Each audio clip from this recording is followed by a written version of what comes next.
आम आदमी पार्टी महाराष्ट्र के कोंकण विभाग ने वाशी में महाजनसभा का आयोजन किया, जहां पर आम आदमी पार्टी के सैकड़ों कार्यकर्ता जन सैलाब के स्वरूप में नजर आए और वहीं आम आदमी पार्टी के सारे महाराष्ट्र मुंबई के नेता भी वहां मौजूद रहे। विशेष अतिथि के तौर पर गुजरात से गोपाल इटालिया जी, दीपक सिंगला जी और दिल्ली की एमएलए आतिशी मार्लिना विशेष तौर से आमंत्रित थी। आपला मेड़ावा के नाम से यह महाजनसभा वाशी में की गई थी 8 जनवरी की सुबह को। जनसभा में महाराष्ट्र के लगभग सारे पदाधिकारी उपस्थित थे।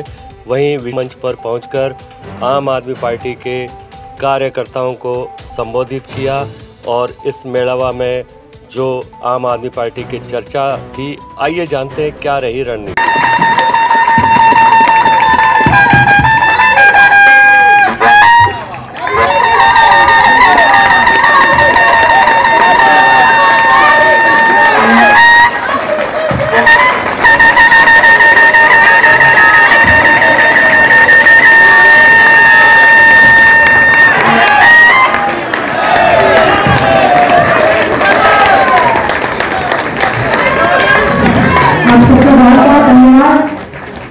जोरदार जयकारे से शुरुआत करेंगे। सब लोग अपनी मुट्ठी तान लें कि महाराष्ट्र की, नवी मुंबई की, कोंकण की सारी पार्टियों को पता चलना चाहिए कि यहाँ पे आम आदमी पार्टी का कार्यकर्ता सम्मेलन हो रहा है। मुट्ठी तान लीजिए।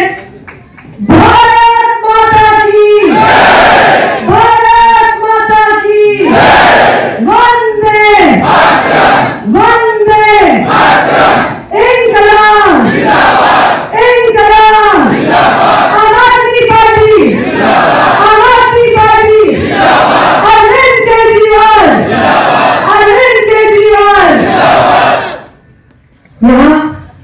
मंच पर बैठे आम आदमी पार्टी के सभी राष्ट्रीय और महाराष्ट्र के नेताओं को, कुलदीप भाई हमारे दिल्ली के कोंडली विधानसभा से विधायक, दीपक सिंगला जी हमारे दिल्ली के एनसीपी के सह प्रभारी और महाराष्ट्र के प्रभारी, गोपाल इटालिया जी हमारे गुजरात के शेर, जिन्होंने अपनी युवा शक्ति से पूरे गुजरात में एक जोश पैदा किया। मैं गई गोपाल भाई के साथ एक रैली में थी अहमदाबाद में। पुलिस हमें रोकने आई है, 1 मिनट भी पुलिस से नहीं डरे। पुलिस ने पकड़ नहीं पाई, ये पुलिस की गाड़ी की छत में चढ़ गए और वहां से खड़े होकर इन्होंने भाषण दिया। ये हमारे गोपाल गोवा के फॉर्मर मिनिस्टर और आम आदमी पार्टी के महाराष्ट्र के इलेक्शन इंचार्ज महादेव नायक जी, आम आदमी पार्टी महाराष्ट्र के अध्यक्ष रंगा जी, हमारी वर्षों पुरानी साथी जिसे याद ही नहीं है, प्रीति जी और मैं कब से एक दूसरे को जानते हैं, प्रीति मेनन जी, हरिभाव राठौर जी, किशोर नामयान जी, धनराज बंजारी जी, विजय कुमार जी, धनंजय भाई, कुसुमाकर कौशिक जी, रुबिन और सबसे महत्वपूर्ण आम आदमी पार्टी महाराष्ट्र के जो सारे कार्यकर्ता आज यहां पर आए हैं, आप सबको मेरा नमस्कार, आप सबको मेरा होता है। एक आम इंसान को अपने महीने का खर्च चलाने में संघर्ष करना होता है। एक महिला को जब उसके पति महीने के शुरू में पैसा अपने हाथ में देते हैं तो वो सोचती है कि इतने से पैसे में महीने का खर्च कैसे चलेगा। जब घर में कोई बीमार हो जाता है, परिवार का एक सदस्य बीमार होता था, तो एक परिवार को अपने सारे पैसे, सारे गहने, सारी जमीन गिरवी रखनी पड़ जाती थी। ये एक आम इंसान की जिंदगी होती है। पढ़ने लिखने के बाद भी हमारे बच्चों को नौकरियां नहीं मिलती, हमारी बेटियां, हमारी बहनें अपने घरों से बाहर निकलती हैं तो सुरक्षित नहीं होती। आप देश के किसी हिस्से में चले जाइए कि अंधेरा होने के बाद अगर उस घर की लड़की, उस घर की महिला घर वापस नहीं आई होती तो बार बार हम फोन करते हैं, बार बार हम व्हाट्सएप करते हैं कि बेटा कहां पहुंचे, बेटा कहां पहुंचे। तो नेता आए, नेता गए, पार्टियां आई, पार्टियां गई, सरकारें आई, सरकारें गई, लेकिन एक आम आदमी की जिंदगी उतनी ही मुश्किल बनी रही, उतना ही संघर्ष उसकी जिंदगी में बना। और शायद इसीलिए एक नई पार्टी की शुरुआत हुई, एक आम आदमी की पार्टी की शुरुआत हुई, एक आम लोगों द्वारा बनी हुई पार्टी की शुरुआत हुई, जो इस देश में रहने वाले आम इंसान का दर्द समझ सकता था।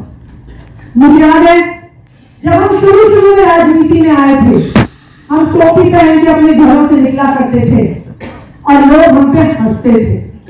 लोग हमें कहते थे तुम लोग करोगे पॉलिटिक्स, तुम लोग इलेक्शन लड़ोगे, ना तुम्हारे पास पैसा है, ना तुम्हारे पास बाहुबल है, ना तुम जातपात की बात करते हो, ना तुम धर्म की बात करते हो। इस देश में राजनीति दो चीजों से होती है, ये कहा करते थे हमें लोग। लेकिन फिर भी हम सबकी आंखों में एक सपना था, हम सबकी आंखों में सपना था कि हमें इस देश में बदलाव लाना है। हम सबकी आंखों में सपना था कि हम खून पसीना लगा देंगे, लेकिन एक बार तो कोशिश करेंगे कि एक ईमानदार पार्टी इस देश में आने के लिए जो आम इंसान की जिंदगी बदले। 2013 में जब पार्टी की शुरुआत हुई तो ऐसे ही हमारे कार्यकर्ताओं की मीटिंग हुआ करती थी।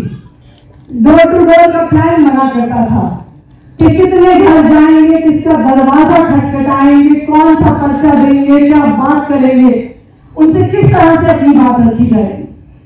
और मैं 10 साल से दिल्ली की मुख्यमंत्री थी, उनकी विधानसभा से, जहां से शायद 4 या 5 बार विधायक रह चुकी थी, उनकी आंख में आंख डालकर उनको चैलेंज किया और उनको हजारों वोटों से हराया। ये है आम आदमी पार्टी और ये मुझे आज भी याद है कि जब हमारे बहुत सारे कार्यकर्ता दिल्ली के बाहर से आए थे, जिन्होंने चुनाव में हमारे साथ मेहनत करी, उस समय हनुमान रोड में दिल्ली में हमारा ऑफिस था और मैं हनुमान रोड वाले ऑफिस में काम करती थी। और चुनाव से तकरीबन 1 महीना पहले हमने ऑफिस के कोर्टयार्ड में डेस्क लगाया था कि जहां पे आउट स्टेशन वॉलंटियर्स आते थे उनको हम वहां पे रजिस्टर करते थे और अलग अलग विधानसभा में भेजते थे। मुझे आज भी याद है उस डेस्क पर लंबी लंबी लाइनें लगी रहती थी, जहां पे लोग अपने सूटकेस और एयर बैग लेके सीधा स्टेशन से आके, बस स्टैंड से आके, कोई जबलपुर से आ रहा है, कोई थाने से आ रहा है, कोई पूना से आ रहा है, कोई भोपाल से आ रहा है, कोई इंदौर से आ रहा है, कोई चेन्नई से आ रहा है। मुझे तो तब भी याद है कि एक लड़का अमेरिका से फ्लाइट लेके आया था। वो आम आदमी पार्टी में किसी को जानता नहीं था, लेकिन उसकी आंखों में एक सपना था कि हमें इस देश में अगर बदलाव लाना है तो आज ये मौका है, हमें आम आदमी पार्टी के साथ खड़ा होना होगा। और यही कार्यकर्ताओं की मेहनत थी जिसकी वजह से दिल्ली में हम इतनी बड़ी बड़ी पार्टियों को मिला पाए। ये हमारे ही कार्यकर्ताओं की मेहनत थी जिसकी वजह से यहां से 2013 में, उसके बाद 2015 में, फिर 2020 में बार बार आम आदमी पार्टी की सरकार है। 2015 में जब हमारी 67 सीटें आई, उसके बाद भी लोग कहते थे कि चलो एक बार जीते, बार बार थोड़ी जीतोगे। लेकिन ये आम आदमी पार्टी की सरकार थी, ये आम आदमी पार्टी का काम था कि इस देश की लोकतांत्रिक इतिहास में पहली बार किसी एक पार्टी को 2 कंसेक्यूटिव चुनाव में 90% से ज्यादा सीटें आई, वो पहली पार्टी आम आदमी पार्टी। जब हम 2015 में चुनाव जीते तब हमें लगा क्या तो हो गया, सब कुछ ठीक है, अब हम जा सकते हैं, हम सब अपनी बाकी नौकरियां करेंगे, काम करेंगे। हमें ये नहीं पता था कि असली संघर्ष उसके बाद शुरू होगा, क्योंकि उससे पहले जब तक हम सिर्फ एक आंदोलन का है जो पढ़ाई लिखाई करने के बावजूद दर-दर भटक रहे हैं, क्योंकि हमारे नेताओं को युवाओं की चिंता नहीं है, हमारे नेताओं को सिर्फ अपनी जेब भरने की चिंता है। तो हमें जब भी हमारे मन में ये भाव उठे कि भाई इसको तो ये पद मिल गया, उसको तो वो पद मिल गया, अगर हमारे यहाँ वार्ड का चुनाव हुआ तो इनको टिकट लेनी, मैंने कौन सी कम मेहनत करी। तो हमें इस बात को याद रखना है कि हम देश के लिए एक बहुत बड़ा सपना लेके आए हैं। देखिए, टिकट कभी मिलती है कभी नहीं मिलती, पद कभी मिलता है कभी नहीं मिलता, लेकिन जब हम अपनी आंखों के सामने देश में बदलाव देखते हैं उससे बड़ा सुकून कभी नहीं मिलता। और मैं आप सबसे ये आग्रह करूंगी कि आपको अगर समय मिले, आप जब दिल्ली आए तो आप दिल्ली के सरकारी स्कूलों में जरूर आएंगे। जब आप दिल्ली के सरकारी स्कूलों में आएंगे तो जो सारी हमारी रोज रोज की छोटी छोटी लड़ाइयां हैं हम उस सब के बारे में भूल जाएंगे, क्योंकि तब हमें अपनी राजनीति का असली मकसद समझ में आया। मुझे याद है 2015 में जब हमारी सरकार बनी थी, मैं तब मनीष सिसोदिया जी एजुकेशन मिनिस्टर है, हमारे एडवाइजर के तौर पर काम करते थे। हम स्कूलों के अंदर जाते थे, स्कूलों की हालत देख के आंखों में आंसू आ जाते थे। आप किसी भी सरकारी स्कूल के अंदर घुसिए, सबसे पहले गेट में घुसते ही टॉयलेट की बदबू आती थी। ऐसे होते थे दिल्ली के सरकारी स्कूल। खिड़कियां टूटी हुई होती थी, लाइटें टूटी हुई होती थी, बच्चे फर्श पर बैठे होते थे, टीचर क्लासरूम में पढ़ा नहीं रही होती थी, पंखे नहीं होते थे। और ये कौन बच्चे थे भी सरकारी स्कूल में पढ़ते थे? अमीरों के बच्चे सरकारी स्कूल में नहीं पढ़ते। कौन भेजता है अपने बच्चे को सरकारी स्कूल में जिसके पास प्राइवेट स्कूल की महंगी महंगी फीस भरने के लिए पैसे नहीं है? मुझे आज भी याद है, एक बच्चा मिला हमें, और शायद हमारी विकास रिकॉर्डिंग ही हो, 6वीं क्लास का बच्चा सरकारी स्कूल में पढ़ने वाला कहता है, लोग कहते हैं देश का भविष्य है, देश का भविष्य है। हम थोड़ी देश का भविष्य, हम तो सरकारी स्कूल में पढ़ते हैं। देश का भविष्य तो प्राइवेट स्कूल में पढ़ने वाले बच्चे। ये हाल था हमारे स्कूलों का। और आज आम आदमी पार्टी की अरविंद केजरीवाल जी की सरकार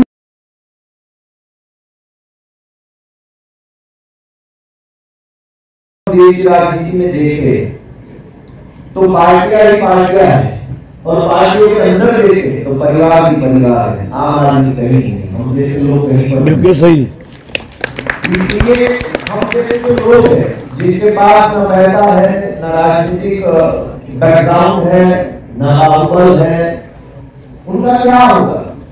उसके बारे में कौन सोचेगा, कौन उनके लिए काम करेगा? ये जब आवाज उठी, ये जब सवाल उठा, तब दिल्ली से अरविंद केजरीवाल के रूप में जवाब आया कि हम सब मिलकर करेंगे, सब आगे बढ़ेंगे। मुझे महाराष्ट्र में आज इस कार्यक्रम में सारे जो हमारे सीनियर लीडर्स हैं उनको सुन के बड़ी खुशी हुई, और एक बात का मुझे बड़ा गर्व है कि इतने सारे अनुभवी हमारे लीडर्स जो है उनके पास मुझे लगता है मुझे मैं सब में छोटा मैं ही हूँ। जो मंच पे गए सब कुछ छोटा है, उम्र में, अनुभव में, पार्टी में, तो सबसे सीखने का मुझे अच्छा मौका मिले। इस बात की मुझे बहुत खुशी है, गर्व है कि ऐसे अनुभवी, ऐसे परिपक्व लोगों से मैं कुछ सीख के यहाँ से जाऊंगा। एक और बात की खुशी है कि जो भाषा सावित्रीबाई फुले बोल रही थी, जो भाषा बाबा साहब अम्बेडकर बोल रहे थे, जो भाषा शिवाजी महाराज बोल रहे थे, वो भाषा मैं भी यहाँ से सीख के जाऊंगा। गुजराती तो मैं गुजरात में जन्मा हूँ, गुजराती पढ़ा हूँ तो गुजराती बोल लेता हूँ, हिंदी ऐसे ही देश के सीख लिया है, लेकिन जो सोशल जस्टिस की भूमि की भाषा है, भाषा सीखने का भी मुझे बड़ा उत्साह है कि धीरे धीरे करके सबको सुनते सुनते कुछ सीख लेंगे। अदरवाइज तो टीवी में मराठी में जो 2-3 शब्द आते हैं वही सुने समझे हैं। और बस एक चीज सबको कहनी है कि हम सबको एक घर तक जाना है। एक अरविंद केजरीवाल जी का, आम आदमी पार्टी का और हम जैसे हजारों जो साधारण लोग हैं उन लोगों का आवाज एक आदमी तक पहुंचाना है। और वो आवाज क्या है? वो आवाज ये है कि देश में हमारे महापुरुषों ने लंबी लड़ाई लड़ी, वो आजादी तो आ गई, लेकिन वो आजादी जो है वो हम जैसे छोटे लोगों के, साधारण लोगों के, सामान्य लोगों के घर तक अभी नहीं पहुंच पाई है। वो नेताओं के बंगलों तक सीमित रह गई है, ब्यूरोक्रेट के बंगलों तक सीमित रह गई है। वहां से लोकशाही को, आजादी को बाहर निकाल के ये नौकरी तक पहुंचाने का संदेश हमें घर घर तक पहुंचाना है। और उस आजादी को घर तक पहुंचाना है। देश आजाद हुए इतने साल हो गए, बहुत पार्टियां आई, बहुत नेता आए। अगर उन सारी पार्टियों ने, उन सारे नेताओं ने कुछ अच्छा काम कर लिया होता तो और एक नई पार्टी, आम आदमी पार्टी बनाने की या महाराष्ट्र में लाने की जरूरत नहीं है। तो जाहिर बात है कि जो हमसे पहले यहाँ राजनीति कर रहे थे या कर रहे हैं, जो हमसे पहले यहाँ के नेता है वो थे, लगता है कि उन लोगों ने कोई कसर छोड़ी है, कुछ काम नहीं किया है, किया भी है तो साधारण परिवार के घर तक, उसके आनंद तक नहीं पहुंचा है। तो जो काम, जो चीज, जो अधिकार, जो हक एक साधारण आदमी के घर तक नहीं पहुंचा है, वो पहुंचाने की लड़ाई हम सबको लड़नी है। और इस लड़ाई में मेरी साहब ने अच्छी बात कही कि इसको पूजा के स्वरूप में करेंगे। जो काम करेंगे हम ये समझ के करेंगे कि हम हमारे भगवान की पूजा करके कर रहे हैं, पूजा का काम कर रहे हैं।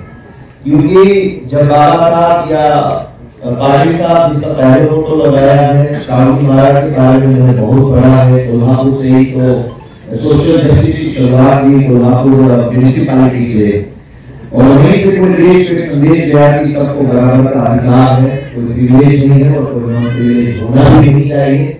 यही लड़ाई को आगे बढ़ाने का जिम्मा है हम सबको मिला है। एक अच्छी पार्टी मिली है, अच्छे इतने सारे लीडर्स मिले हैं, अरविंद केजरीवाल जैसे अच्छी सोच रखने वाले नेता देश को मिले।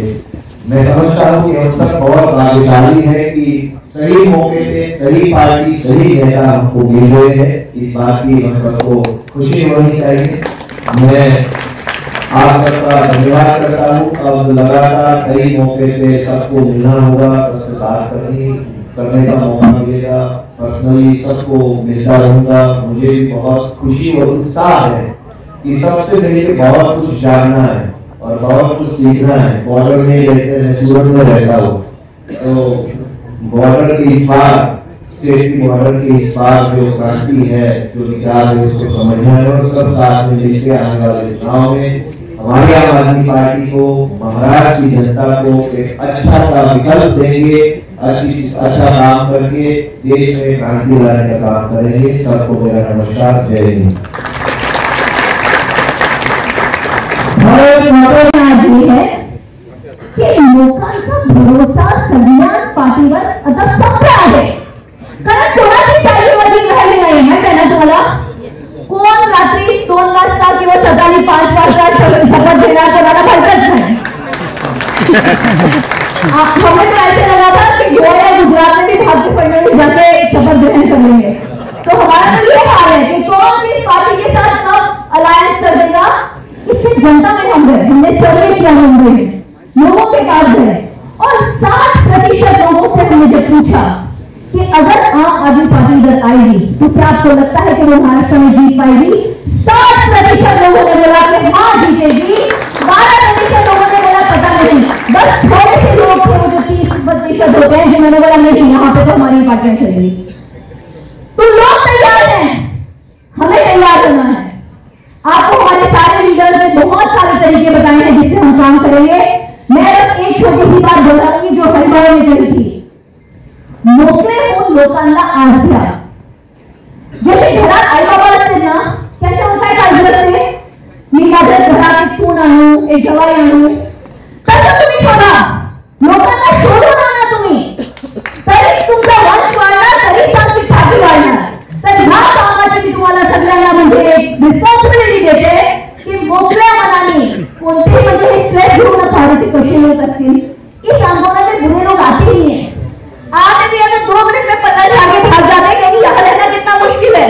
आप सबको तो पता है ना, जेब में पैसा है ना, हमारे पास कोई मनी और मसल है, और ऊपर से घर वालों की गालियां, ऑपोजिशन की गालियां, सब सहन करके आप सब यहाँ हो। आप जैसे अनेक लोग तैयार हैं, आपको कोटि कोटि प्रणाम। आप ही हमारी ताकत हो। आप सबका बहुत बहुत धन्यवाद। जय हिंद, जय महाराष्ट्र, जय हिंद। अगर इस्तेमाल करने शुरू कर दिया, हम आम आदमी पार्टी है ना, सत्कार मेरा करने की जरूरत नहीं, सत्कार तो सबको होना चाहिए। मैं आपको माफी मांगता हूँ कि 2-3 मिनट मैं आपसे ज्यादा लिया। खर्चा जाएगा, इसका मतलब यह है 35 लाख रुपए जेब में से डाल के आम आदमी के कार्यकर्ता नागपुर में पहुंचा है। हमारे बारे में महाराष्ट्र में क्या सोच रहा है? एक दिन पहले मैं गया था, अपना एक सिंपैथाइजर था, उसके बात किया मैंने, हम 5,000 लोगों का खाना बनाना चाहते हैं, हमारे पास तो पैसा इतना नहीं है, तो सोचेंगे क्या? 2 मिनट लगने नहीं दिया, उसने बोला 5,000 लोगों का पूरा खाना मैं बनाऊंगा। लोग हमारे तरफ कुछ और देख रहे हैं, लोग चाहते हैं कि आम आदमी पार्टी महाराष्ट्र में आए। 5,000 वोटों के लिए आए, इसका मतलब है कि एक आदमी आप पीछे 10,000 पकड़े तो 50,000 से ज्यादा कार्यकर्ता महाराष्ट्र में है। ये है खुद के पैसे डाल के काम है। और दूसरी बात यह है कि आपके बारे में भी मैं बोलूंगा, हमारे यहां जितने भी महानगर पालिका है 7, उसमें 883 नगर सेवक है, ऐसे मुझे मालूम हो। चुनाव तो अभी आ रहा है, 1 महीने 2 महीने में होगा। कोई बोलता है अगले मार्च तक होगा, फरवरी में होगा या अक्टूबर में होगा। कब चुनाव होने वाला है, इसलिए सोच के तैयारी करनी पड़ेगी। 1 महीने बाद होने वाला है कभी। अब आप लोगों को मैं पूछूंगा, खुद के पढ़े के पैसे डाल के 35 लाख रुपए डाल के अगर 5,000 लोग मोर्चे में आ सकते हैं, आपके यहां से 50 लोग आए, पूरे 7 महानगर पालिका में से 50 लोग मोर्चे में आए। 880 से ज्यादा लोग सदस्य है चुन के आने वाले, तो 880 लीडर बन सकते हैं। इधर 700 लोग बनेंगे, 500 लोग बनेंगे, मगर इस अधिवेशन को, इस प्रोग्राम को ज्यादा लोग आना चाहिए था। मैं ऐसा नहीं बोलूंगा कि अभिनंदन आपने खूप संख्येने आहात, सांगणार नाही, एवढ्यावर भागणार नाही। अगर एक सदस्य चुनाव लड़ना चाहता है तो उसके पीछे अगर 10 समझे तो 800 लोग उम्मीदवार होने वाले, तो कितने लोग जमा होना चाहिए? कम से कम इतने लोग जमा होना पड़ेगा। पार्टी के बारे में बोला हमारे लोगों ने, हमारी पार्टी कैसी बढ़ रही है, हमारी पार्टी क्या सोचना है, वो बात राष्ट्रीय पार्टी बनी। हर एक निवडून आणली, जे 2 वेळा 10 वर्ष आमदार होते आणि गोव्याचे उद्योग मंत्री होते, ते महादेव भाई हे आम आदमी पक्षाचे महाराष्ट्राचे निवडणूक प्रमुख आहेत। गौरतलब है कि देश भर में आम आदमी पार्टी का जिस तरीके से लगातार ग्राफ बढ़ता जा रहा है, हाल ही में गुजरात में जो चुनाव हुए उसमें वोट परसेंट के नजर से देखा जाए तो आम आदमी पार्टी काफी आगे तक पहुंची थी। 40 लाख से ज्यादा के करीब वोट शेयर उन्हें मिला था वहां पर। यह महाजनसभा इसी बात को साबित करती है, इसी बात को इंगित करती है कि आने वाले समय में आम आदमी पार्टी महाराष्ट्र में भी एक जगह तलाश कर रही है। उसी नज़र से इस महाजनसभा को आकलन कर सकते हैं, जहां पर महाराष्ट्र भर के कार्यकर्ता और सारे पदाधिकारी नेता एक ही मंच पर मौजूद थे, जिन्होंने कार्यकर्ताओं से, जनता से सीधा संवाद किया और ये बताने की कोशिश की कि देश भर में जनता का समर्थन आम आदमी पार्टी को मिल रहा है। जिस तरीके से दिल्ली, पंजाब में जो काम किए जा रहे हैं जनता को लेकर के, विशेषकर स्वास्थ्य और शिक्षा में, इस मंच से लगातार सारे नेताओं ने एक ही बात दोहराई कि आने वाले समय में देश भर में शिक्षा और स्वास्थ्य का मॉडल इस तरीके से तैयार किया जाए जहां आम लोगों की ज़्यादा से ज़्यादा मदद की। न्यू मुंबई के स्थानीय नेता प्रीति शिंदेकर जी, सुनील वेंगुलकर जी, प्रशांत भाऊ कदम और देवराम सूर्यवंशी ने जिस तरीके से इस जनसभा का आयोजन किया, उसकी पूरे महाराष्ट्र में गूंज सुनाई दी। बहुत ही व्यवस्थित आयोजित प्रोग्राम रहा और जिसमें महाराष्ट्र भर के जितने भी कार्यकर्ता थे या नेता थे वो उपस्थित रहे और एक मैसेज महाराष्ट्र में जिस तरीके से जमीन तलाशती हुई आम आदमी पार्टी की जो कोशिश थी, उसमें कहीं ना कहीं ये सफलता नजर आई और आने वाले समय में जरूर इसका असर इन चुनावों पर दिखेगा। एमबी न्यूज़ के लिए मैं राजेश शर्मा। चैनल को सब्सक्राइब, लाइक और शेयर जरूर करें।